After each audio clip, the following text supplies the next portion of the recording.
Hello students, कैसे हो आप लोग। तो आगे बढ़ते हैं, कुछ है ना कैपेसिटर में ही आगे बढ़ते हैं। एक दो लेक्चर ही बचे हैं, कैपेसिटर कंप्लीट होने पे है। ठीक है, तो शेयरिंग ऑफ चार्जेस आज डिस्कस करते हैं। शेयरिंग ऑफ चार्जेस और कॉमन पोटेंशियल, है ना।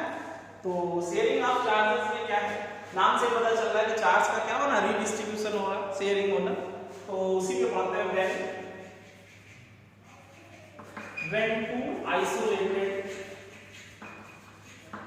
when two isolated capacitors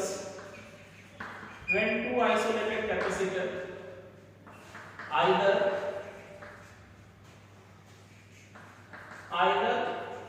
both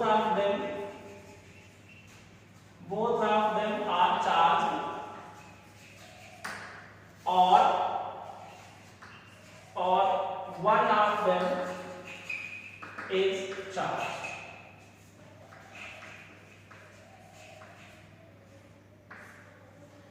Are connected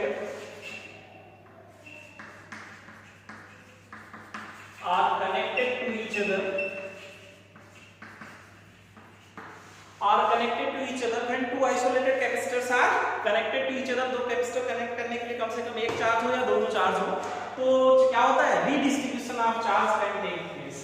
redistribution of charge takes place। Redistribution of charge takes place due to potential difference between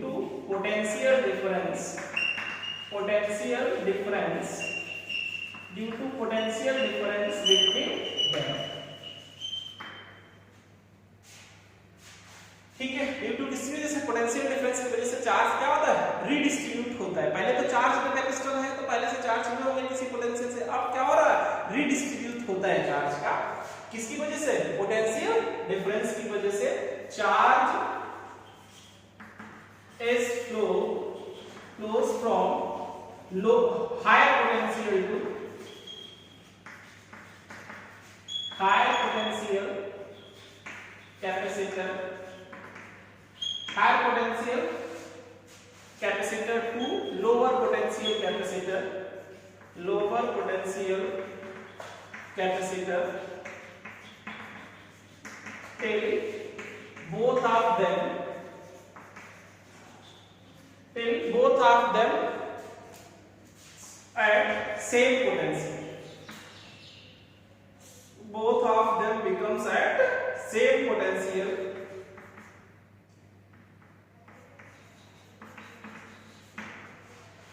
This is called common potential।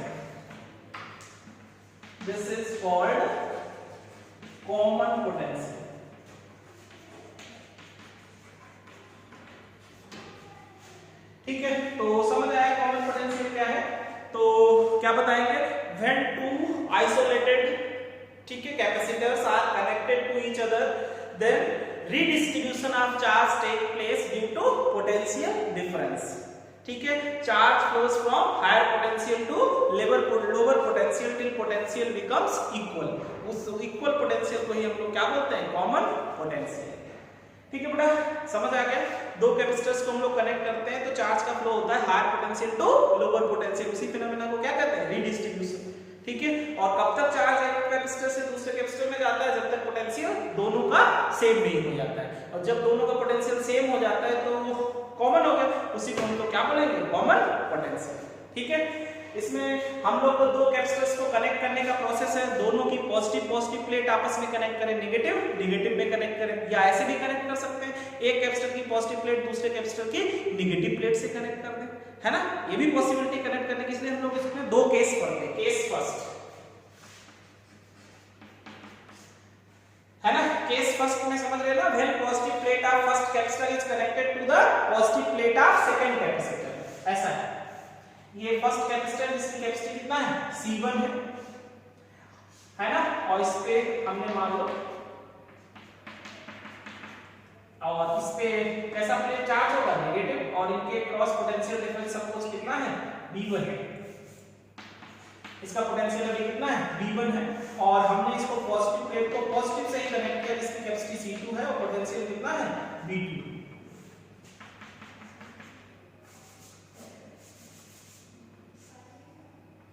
एक की use कर लेते हैं और अभी एक की कैसा है ओपन, ठीक है, और इसकी कैपेसिटी C2 है, पोटेंशियल कितना है V2।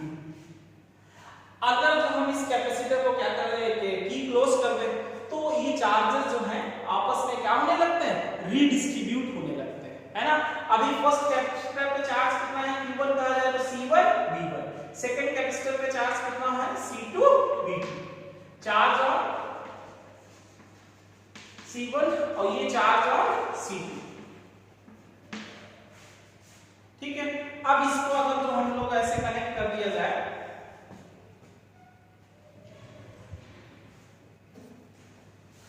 ये तो नोट कर लिया होगा है ना।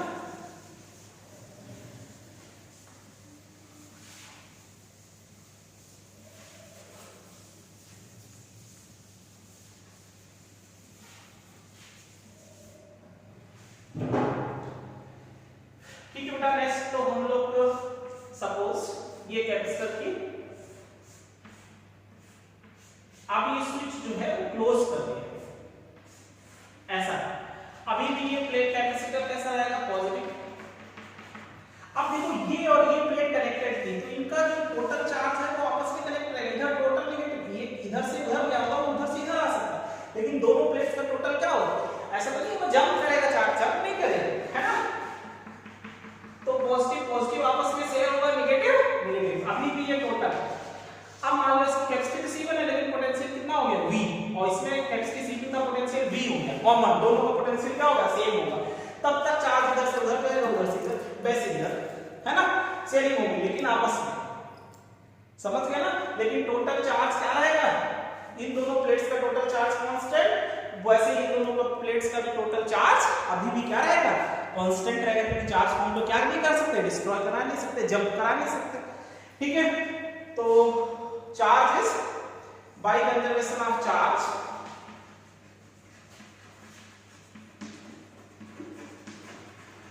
बाय कंजर्वेशन ऑफ चार्ज, पहले इधर कितना चार्ज था बताओ C1 B1, इस पे कितना था प्लस C2 B2, अब इधर कितना हो गया बताओ C1 B प्लस अब कितना है C2 B2, पोटेंशियल दोनों में क्या है सेम, तो C1 B1 plus C2 B2 is equal to C1 plus C2 और B, तो कॉमन पोटेंशियल निकालने का फॉर्मूला जाएगा C1 B1 plus C2 B2 by C1 plus C।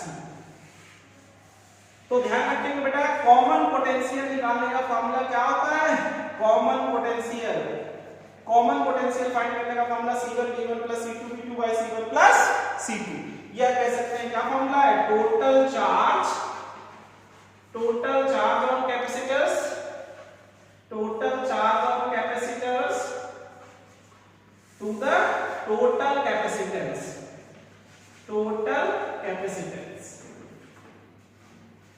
ठीक है। तो कॉमन पोटेंशियल का फॉर्मूला ध्यान रखेंगे total charge of capacitors to the total potential, दोनों का total charge Q1 plus Q2 by C1 plus C2, या फिर ये फॉर्मूला बन जाएगा C1 B1 plus C2 B2 by C1 plus C।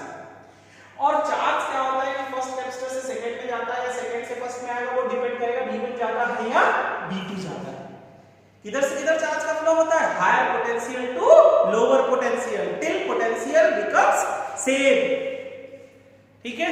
तो ये आपका इससे इसमें क्या चार्ज है, इससे इस पे आए वो डिपेंड करेगा किस पे, पोटेंशियल डिफरेंसेस पे। अगर जो फर्स्ट का पोटेंशियल ज्यादा है तो फर्स्ट से चार्ज सेकंड पे आएगा, सेकंड का ज्यादा है तो सेकंड से किस में जाएगा फर्स्ट में, लेकिन इन दोनों प्लेट्स का टोटल चार्ज क्या रहेगा जितना पहले उतना ही, ठीक है। तो रीडिस्ट्रीब्यूशन ऑफ चार्ज में चार्ज इधर से उधर जाता है तो हमें वर्क भी करना पड़ता है, तो एनर्जी का लॉस भी होता है, लॉस ऑफ एनर्जी भी निकालना है इसमें, लॉस ऑफ एनर्जी पूछा जाए, loss of energy in redistribution of charge,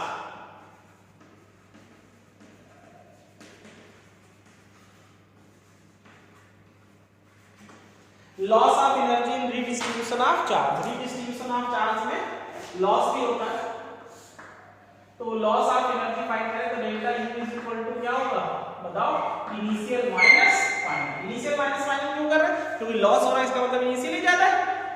तो delta U is equal to कितना आ जाएगा? इनिशियल कितना होगा? Half C1 V1 square plus half C2 V2 square का इनिशियल, और माइनस करेंगे हाफ C1 V स्क्वायर और plus half C2 V square. अभी भी क्या है? कॉमन है, तो इसको सॉल्व कर लेंगे तो लॉस ऑफ एनर्जी भी आ जाएगा।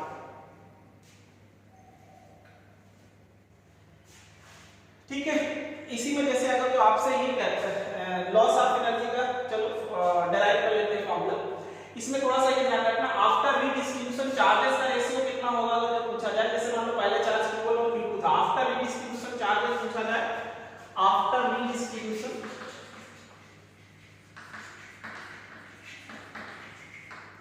रीडिस्ट्रीब्यूशन चार्जेस, तो Q1 डैश कितना आ जाएगा? C1B, और Q2 डैश कितना आ जाएगा? C2B। तो आफ्टर रीडिस्ट्रीब्यूशन चार्जेस का रेशियो पूछा जाए, तो आफ्टर रीडिस्ट्रीब्यूशन चार्जेस का रेशियो किसके बराबर आता है? जो उनकी कैपेसिटीज में होता है, क्योंकि पोटेंशियल तो सेम है। और पहले रेशियो देखा जाए तो C1 V1 by C2 V2। After redistribution charges का रेशियो ध्यान रखना वही होता है जो उनके कैपेसिटीज में हो। ठीक है, ध्यान रखेंगे। और ट्रांसफर चार्ज चाहिए हो तो ट्रांसफर चार्ज किसके इक्वल होगा? ट्रांसफर चार्ज चाहिए तो Q1 minus Q1 dash, difference ले है ना, और Q2 डिफरेंस Q2 डैश, कुछ भी निकाल है ना। पहले चार्ज और बाद में चार्ज जितना डिफरेंस होगा वही क्या होगा? ट्रांसफर चार्ज आएगा, है ना। तो ऐसे निकालें। अब हम लोग थोड़ा सा इसी को आगे ड्राइव कर लेते हैं।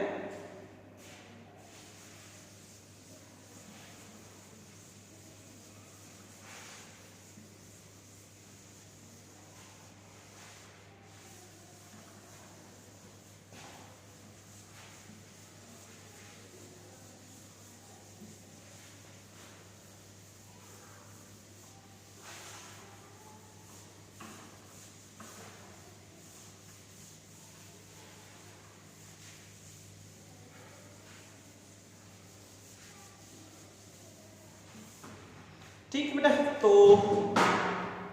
Change in potential energy delta U is equal to half और C1 V1 square plus C2 V2 square minus half, तो दोनों से कॉमन ले सकते हैं, है ना। क्या बन जाएगा? C1 प्लस C2 और V स्क्वायर। V कौन सा? Common potential. तो delta U is equal to आप लिख सकते हो हाफ, पूरे में क्या बनता है? C1 V1 square plus C2 V2 square और माइनस C1 प्लस C2, और B की वैल्यू हमें पता है C1 V1 plus C2 V2 by C1 plus C2 का होल स्क्वायर, है ना। कॉमन पोटेंशियल की वैल्यू रखते हैं। तो delta U is equal to half C1 V1 square plus C2 V2 square और minus C1 V1 plus C2 V2 का whole square और बाय C1 प्लस C2, नीचे स्क्वायर नहीं बचेगा, एक से कैंसिल कर। अब देखो बेटा delta U is equal to half और दोनों में एलसीएम कितना आ जाएगा? C1 plus C2। तो C1 प्लस C2 को मल्टीप्लाई कर लो तो कितना बन जाएगा बताओ? C1 स्क्वायर V1 स्क्वायर और plus C2 square V2 square plus, है ना, C2 को इसमें कर लिया, C2 C1 का plus C1 C2 V2 square plus C1 C2 V1 square और V2 स्क्वायर, है ना। इनका मल्टीप्लाई करेगा माइनस क्या बचा? C1 V1 plus C2 V2 का होल स्क्वायर। ठीक है बेटा, तो delta U is equal to half तो कॉमन था, इधर C1 square V1 square plus C2 square V2 square plus C1 C2 V1 square plus C1 C2 V2 square और minus इसका होल स्क्वायर खोल दो तो क्या आ जाएगा बताओ? C1 square V1 square minus C2 square V2 square, और माइनस करेंगे तो वो प्लस हो जाएगा, माइनस, है ना, C1 C2 B1 B2 और कितना 2,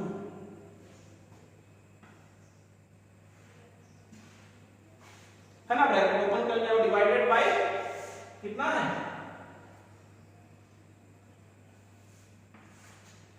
C1 प्लस C2।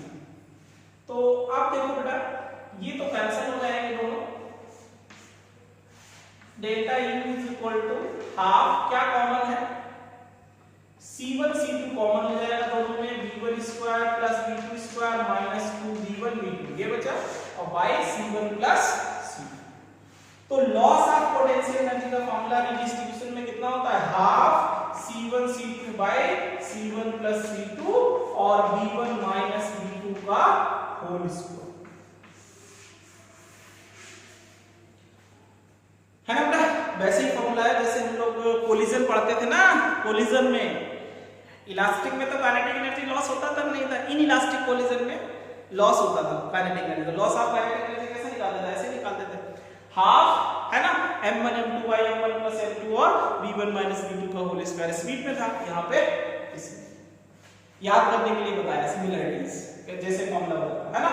तो लॉस ऑफ पोटेंशियल एनर्जी का फॉर्मूला कितना है बेटा, half C1 C2 by C1 plus C2 और v1 minus v2 का होल स्क्वायर। पक्का समझ आया। सबसे पहले तो रीडिस्ट्रीब्यूशन ऑफ चार्ज क्या है, क्या बताएंगे, when two capacitors are connected, at least one charge होनी चाहिए, when two capacitors are connected to each other redistribution of charge takes place. Redistribution का मतलब क्या होता है, चार्ज क्या होता है, एक कैपेसिटर से दूसरे कैपेसिटर में जाता है, ठीक है, किसकी वजह से, due to potential difference. Due to potential difference charge is flow from one capacitor to second capacitor, किधर से किधर, higher potential to lower potential. इसी फेनोमेना को क्या कहते हैं, रीडिस्ट्रीब्यूशन। और कब तक चार्ज एक से दूसरे में जाता है, जब तक पोटेंशियल दोनों का सेम नहीं हो जाता। तो जब सेम पोटेंशियल हो जाएगा तो उसी को क्या कहते हैं, कॉमन पोटेंशियल, ठीक है। कॉमन पोटेंशियल का फॉर्मूला समझ गए थे, total charge by total capacitance, है ना। और उसके बाद फिर हम लोग ध्यान रखेंगे रीडिस्ट्रीब्यूशन में एनर्जी का लॉस होता है, तो लॉस ऑफ एनर्जी निकालने का फॉर्मूला क्या है, half C1 C2 by C1 plus C2 और V1 minus V2 का होल स्क्वायर, ठीक है बेटा। ये कब कंडीशंस हम लोग ने पढ़ी है, आफ्टर रीडिस्ट्रीब्यूशन चार्जेस का रेशियो भी ध्यान रखो कितना था, वही था जो कैपेसिटीज में था, क्योंकि आफ्टर रीडिस्ट्रीब्यूशन पोटेंशियल तो सेम हो गया ना, तो Q1 by Q2 is equal to C1 by C2 आ गया था ना, Q1 dash by Q2 dash is equal to C1 by C2। ये कब रीडिस्ट्रीब्यूशन हमने किस केस में देखा, जब फर्स्ट कैपेसिटर की पॉजिटिव प्लेट सेकंड कैपेसिटर की किससे कनेक्टेड था, पॉजिटिव से। अब हम सेकंड केस देखते हैं कि फर्स्ट कैपेसिटर की पॉजिटिव प्लेट सेकंड कैपेसिटर के किससे कनेक्ट कर दी जाए, नेगेटिव प्लेट से, तब कैसे करेंगे रीडिस्ट्रीब्यूशन।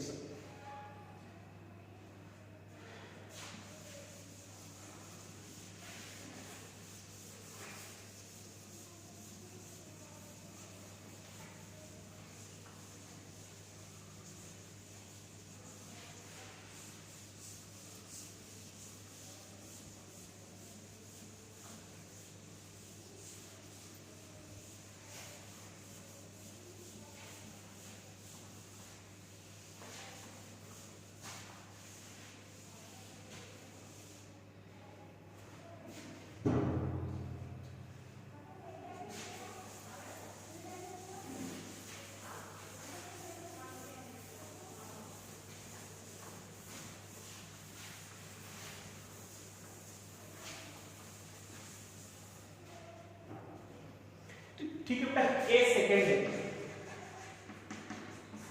सेकंड, सपोज ये फर्स्ट कैपेसिटर है, इसका ये पॉजिटिव प्लेट है और ये इसका नेगेटिव प्लेट है, इसकी कैपेसिटी C1 है, इसके क्रॉस पोटेंशियल कितना है, V1, और इसको हम कनेक्ट कर रहे हैं negative plate of second capacitor, जिसका कैपेसिटी C2 है, पोटेंशियल कितना है V2, और उसकी ये प्लेट कैसा है, पॉजिटिव।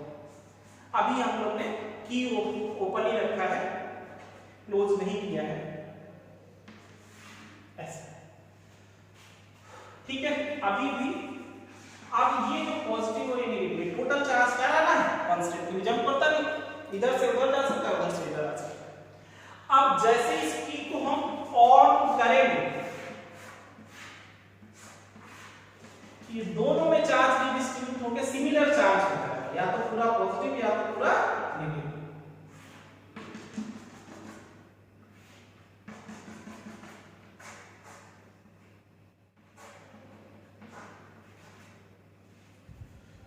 की क्लोज कर देंगे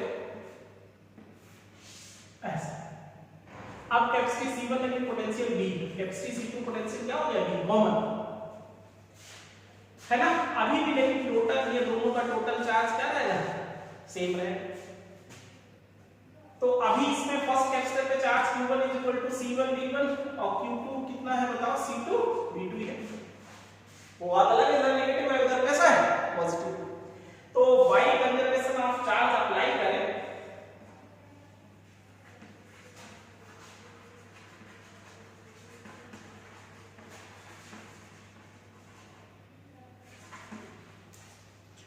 तो बेटा भाई कंजर्वेशन ऑफ चार्ज, पहले इधर कितना चार्ज करता हूं C1 V1 और इधर कितना था -C2 V2 है ना, नेगेटिव था ना दूसरे वाले में। और अब इधर दोनों में पॉजिटिव है तो C1V और प्लस C2। तो बेटा C1 V1 -C2 V2 C1 plus C2V common. तो कॉमन पोटेंशियल निकालने का क्या फॉर्मूला है, C1 V1 -C2 V2 by C1 plus C2। ये फॉर्मूला होगा किसका, कॉमन पोटेंशियल फाइंड करने का। कब, जब फर्स्ट कैपेसिटर की पॉजिटिव प्लेट सेकंड कैपेसिटर की नेगेटिव प्लेट से कनेक्ट, कॉमन पोटेंशियल।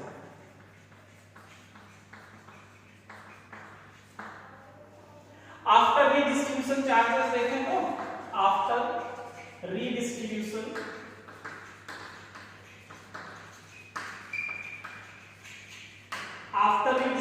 चार्जेस तो Q1 डैश कितना होगा C1V और Q2 डैश C2V।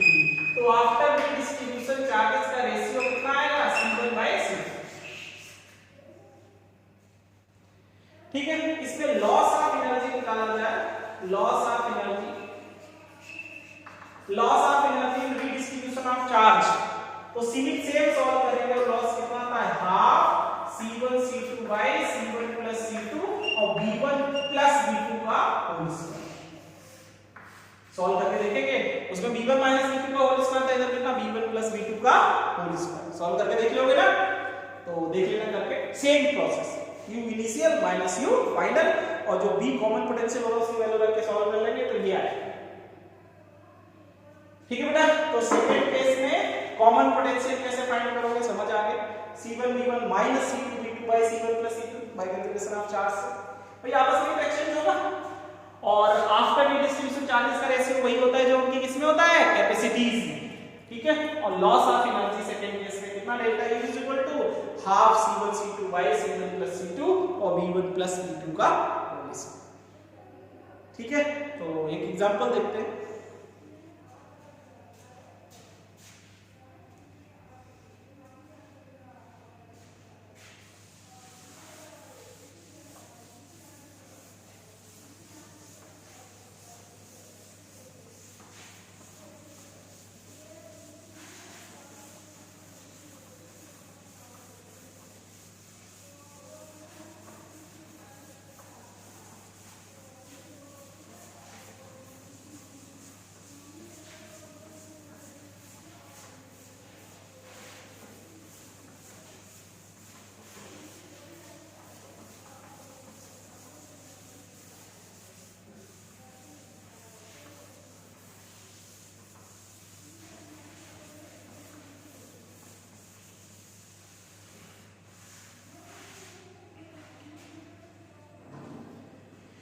ठीक है बेटा, एक एग्जांपल लेते हैं कि सपोज एक 3 माइक्रोफैरड का कैपेसिटर है, capacitor of capacitance 3 microfarad, charge initially with 300 volt battery, 300 volt की बैटरी से कनेक्ट किया है। And second capacitor of capacitance 2 microfarad and connected to battery of 200 volt battery.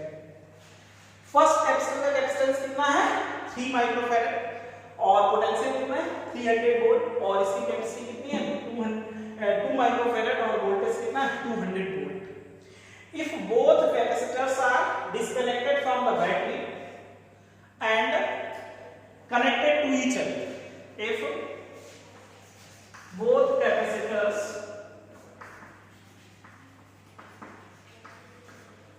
disconnected from battery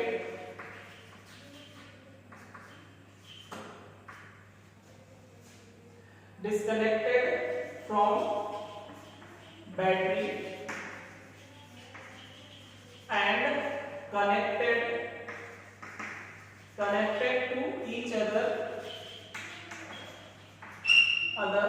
such as positive plate of first capacitor is connected with positive plate of second capacitor.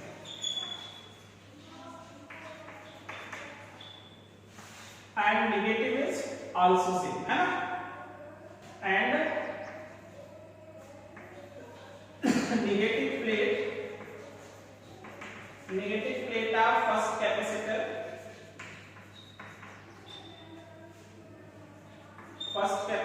is connected with negative plate of second capacitor.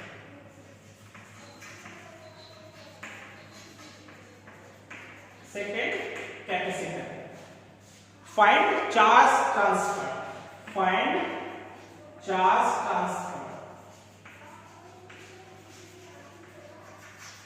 Charge transfer होगा, ठीक है बेटा। तो सोचो first capacitor पे कितना charge आ गया होगा, कितना चार्ज होगा इस पे Q1 इजीली दिया जाए तो C1 V1, C1 कितना है 3 × 10⁻⁻⁶ और ये 300, तो 900 माइक्रोकूलम चार्ज आ गया। सिमिलर इस पे कितना चार्ज है Q2, तो C2 V2 कर ले, तो कितना है 2 × 10⁻⁶ × 200, तो 400 माइक्रोकूलम। अब जो क्वेश्चन क्या कह रहा है कि इनको आपस में बैटरी डिस्कनेक्ट कर दी गई और फर्स्ट कैपेसिटर की पॉजिटिव प्लेट, इस पे कितना चार्ज होगा 900 माइक्रोकूलम और इस पे -900 माइक्रोकूलम। इसको हम कनेक्ट कर रहे हैं, पॉजिटिव से कनेक्ट किया, इस पे कितना है बताओ 400 माइक्रोकूलम और इधर है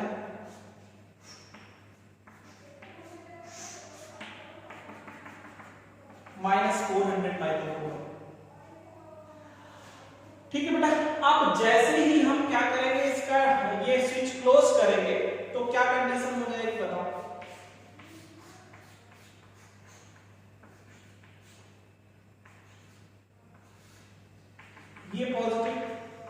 ये पॉजिटिव नेगेटिव, तो अब कितना चार्ज होगा, तो कितना चार्ज होता था Q1 डैश C1B और Q2 डैश कितना होगा C2B। अब पहले क्या निकालना पड़ेगा B, कॉमन पोटेंशियल। तो कॉमन पोटेंशियल कैसे निकालेंगे बताओ, C1B1 + C2B2 C1 + C, है ना बेटा। तो C1B1 कितना है ये 900 माइक्रोकूलम और प्लस 400 माइक्रोकूलम और बाय 3 माइक्रोफैरड और प्लस 2 माइक्रोफैरड, तो कॉमन पोटेंशियल आ जाएगा ये 1300 माइक्रोकूलम और बाय 5 माइक्रोफैरड, है ना बेटा। तो ये आपके पास 5 × 10 और 5 × 6 = 30, 260 वोल्ट आ गया, 260 वोल्ट, है ना। तो अब इस पे कितना चार्ज आ जाएगा, तो C1 कितना है आपके पास 3 × 10⁻⁶ और V1 कितना है 260, है ना। तो आप इसको सॉल्व करो, 300 और 60 × 80 और 3 × 6 होगा 7 माइक्रोकूलम, इतना आ रहा है। और इस पे बात करेंगे तो 2 × 10⁻⁶ × 260, तो कितना आ जाएगा 520 माइक्रोकूलम। ये चार्जेस आ गए। आपको फाइंड करना था transfer charge, find charge transfer. तो चार्ज ट्रांसफर कैसे निकालेंगे, ट्रांसफर चार्ज क्या होता है Q1 - Q1 डैश कर सकते हैं। Q1 कितना था पहले इस पे 900 माइक्रोकूलम और माइनस कर देंगे, कितना बचा इसमें 780 माइक्रो कूलम। तो ट्रांसफर चार्ज कितना आ जाएगा 120 माइक्रो कूलम। और या इससे निकालोगे तो 400 था, अब कितना हो गया 520, तो भी डिफरेंस कितना आएगा 120 माइक्रो कूलम आएगा। तो 120 माइक्रो कूलम क्या आ जाएगा ट्रांसफर चार्ज आएगा। कॉमन पोटेंशियल पूछता तो आंसर क्या हो जाता 260। ठीक है, तो इस साइड से निकाल लेंगे और कभी कभी अपोजिट कह सकते हैं। ठीक है, इसी क्वेश्चन को कह रहा है कि such as positive plate of first capacitor is connected with negative plate, ऐसा कर दे negative plate of second capacitor and negative plate of first capacitor is connected to the positive plate of second capacitor, find charge transfer. अब तो ये तो ऐसे ही वाला case बदल जाएगा।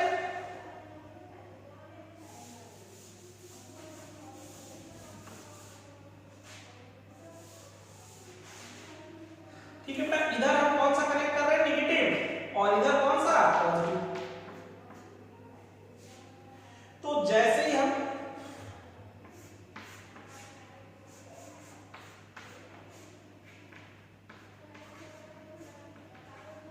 बंद कर दिया ना, ये पॉजिटिव ये भी पॉजिटिव नेगेटिव नेगेटिव। अब बताओ बेटा Q1 डैश कितना आएगा C1B, और B कैसे निकालते थे बताओ C1B1 माइनस C2B2, तो माइनस करोगे तो कितना आ जाएगा बताओ 500। तो 500 बाई 5 करेंगे तो कितना कॉमन पोटेंशियल आएगा बताओ 100 वोल्ट। कितना आएगा 100 वोल्ट।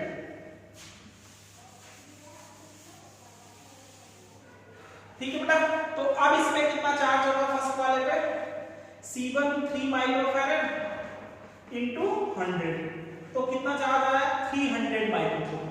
और इधर कितना हो गया C2B 2 माइक्रोफैरड इंटू 100, कितना आ जाएगा 200 माइक्रोफैरड। अब ट्रांसफर चार्ज है, ट्रांसफर चार्ज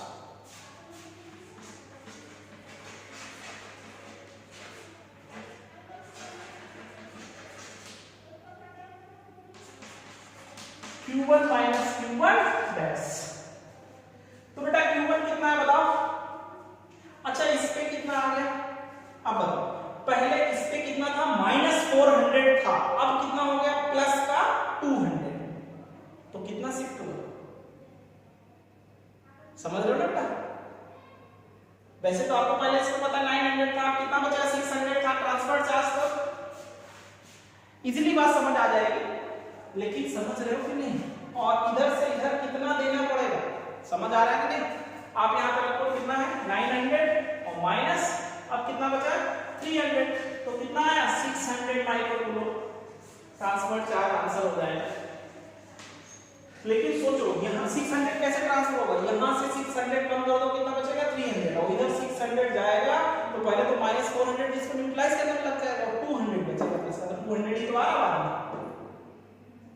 ठीक है, ऐसे तो पॉजिटिव प्लेट पॉजिटिव से कनेक्ट हो तो भी फाइंड कर सकते हैं, और पॉजिटिव प्लेट नेगेटिव से कनेक्ट कर दी जाए तो भी आप सॉल्व कर सकते हैं, है ना।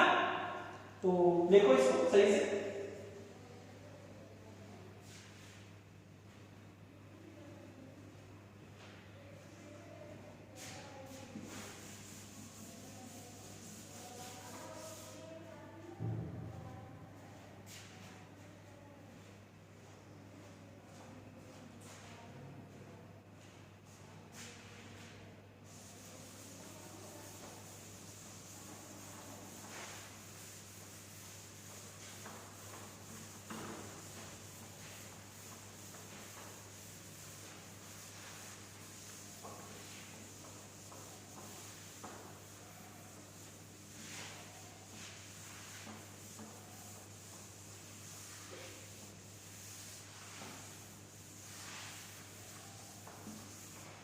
ठीक है बेटा। तो शेयरिंग ऑफ चार्जेस जो है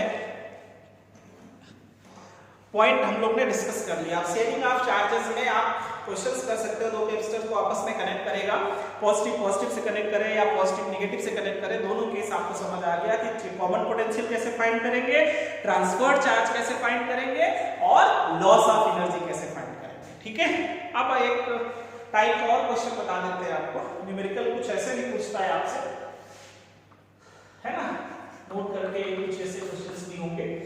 सपोज आपके पास एक कैपेसिटर है, ये पॉइंट ए है और ये पॉइंट बी है, इसकी कैपेसिटी सी है और एक यहां कैपेसिटर लगा हुआ, उसकी कैपेसिटी कितनी है 2c, और फिर रिपीट होना स्टार्ट हुआ, यहां फिर वैसे ही इधर कैपेसिटी सी वाला कैपेसिटर लगा, इधर कितना 2c, फिर इधर c और फिर इधर कितना 2c, ऐसे ही इनफाइनाइट टाइम तक क्या है रिपीट होगा।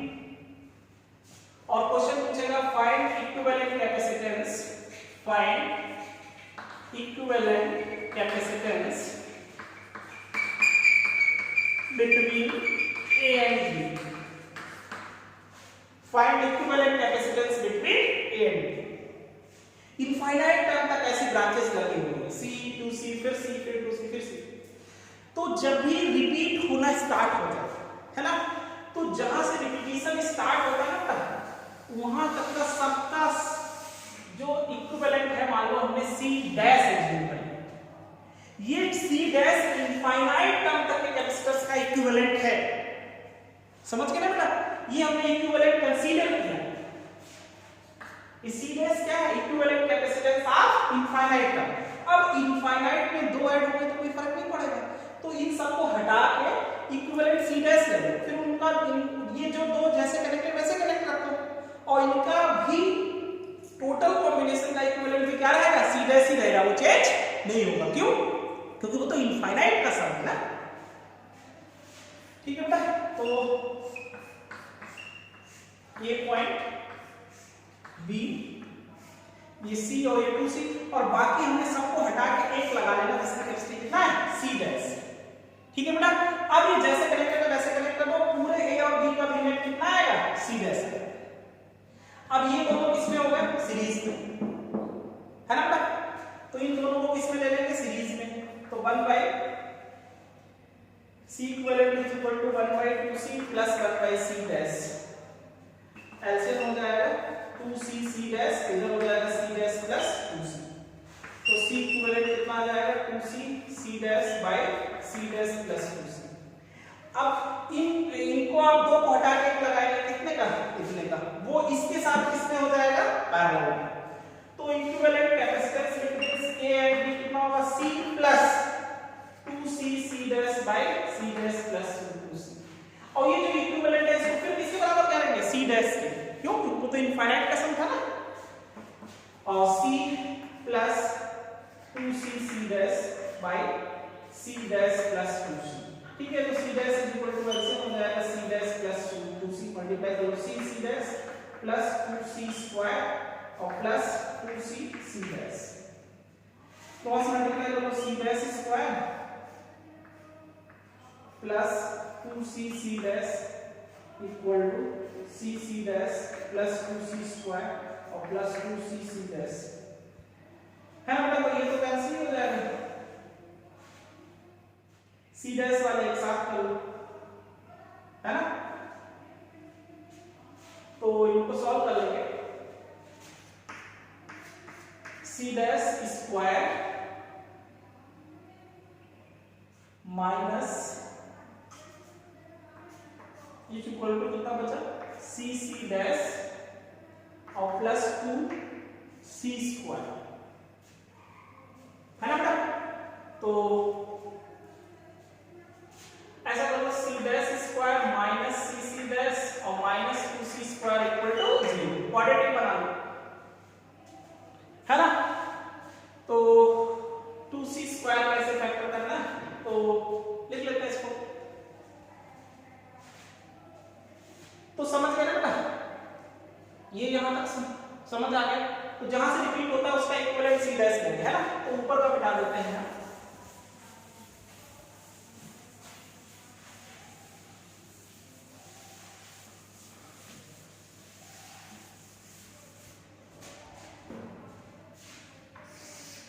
तो देखो बेटा c dash square minus 2cc dash और प्लस cc डैश और minus 2c square equal to 0 है। तो वही वेक्टर बन है, तो c डैश कॉमन हो जाएगा, इधर आ जाएगा c डैश माइनस 2c और plus c dash, c common ले लेंगे और इधर आपके पास आ जाएगा c dash minus 2c equal to 0, c dash plus c और इधर c dash minus 2c equal to 0। तो ये तो माइनस में आ जाएगा, तो c dash minus 2c is equal to किसका आ जाएगा 0 पे, तो c डैश किसके बराबर आ जाएगा 2c। ये नेट कैपेसिटेंस हो जाएगा आंसर। तो net capacitance between a and b कितना आएगा बताओ 2c। ठीक है बेटा, तो इनफाइनाइट टर्म तक की सीरीज हो और इक्विवेलेंट पूछ रहा हो तो जहां से रिपीट होना स्टार्ट होगा, फर्स्ट टर्म छोड़ दो, सेकंड से रिपीटिशन वाले से पूरा को c कंसीडर करो, c डैश ले लो, c ले लो, है ना, x ले लो और फिर उसी के अकॉर्डिंग सॉल्व करो, है ना। उसमें जो दो पहले जैसे कनेक्टेड को वैसे कनेक्ट करो, सीरीज में तो सीरीज, पैरेलल है तो पैरेलल, उससे रिजल्ट इफेक्ट नहीं होगा। क्यों? क्योंकि वो तो इनफाइनाइट का समय, इनफाइनाइट प्लस 1 क्या होगा इनफाइनाइट ऐसे। ठीक है, तो ऐसे क्वेश्चंस भी करेंगे आप। आज के लिए